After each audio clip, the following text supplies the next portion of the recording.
வலைக்கும் வரஹ்மத்துல்லாஹி வபரகாத்துஹு. நபிஸ்ஸல்லல்லாஹு அலைஹி வஸல்லம் அவங்க சொல்றாங்க, குர்ஆனை தானும் கற்று பிறருக்கும் கற்றுக் கொடுப்பவரை உங்களில் சிறந்தவங்கன்னு சொல்றாங்க. அப்ப குர்ஆன்ல ஒரு எழுத்துக்கு நம்மளுக்கு 10 நன்மை. அப்ப ஒரு வார்த்தையை நம்ம ஓதுனோம்னா நம்மளுக்கு எவ்வளவு நன்மைன்னு பார்த்துக்கோங்க. அப்ப நம்ம வீடுகளில் குர்ஆனை அதிகமாக ஓதணும்.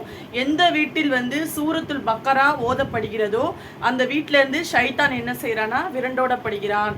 தஜ்ஜாலோட குழப்பத்திலிருந்தும் நம்மளுக்கு பாதுகாப்பு கிடைக்கும். இன்ஷா அல்லாஹ் குர்ஆனை நம்மளும் படிக்கணும், பிறரை படிக்கிறதுக்கு தூண்டக்கூடியவர்களாக இருக்கணும். குர்ஆனை ஓதாம நம்மளுடைய வீடை நம்ம மண்ணறையாக ஆக்கிடக்கூடாது. நம்ம முஸ்லீம்களாக இருக்கக்கூடியவங்க நம்ம குர்ஆனை ஓதணும், தொழுகையை நிலைநிறுத்தணும், ஜக்காத்தை கொடுக்கணும், ஹஜ்ஜை நிறைவேற்றணும், உம்ரா செய்யணும். இதையெல்லாம் நம்மளுடைய கடமையாக இருக்கிறது. இன்ஷா அல்லாஹ் நம்ம அதிகமாக குர்ஆனை ஓதி இந்த உலகத்திலும் அருமையிலும் நம்மளுக்கு குர்ஆன் நம்மளுக்கு நற்பலன், அதாவது சாட்சி கூடியதாக இருக்கிறது. இன்ஷா அல்லாஹ். அஸ்ஸலாமு அலைக்கும் வரஹ்மத்துல்லாஹி வபரகாத்துஹு.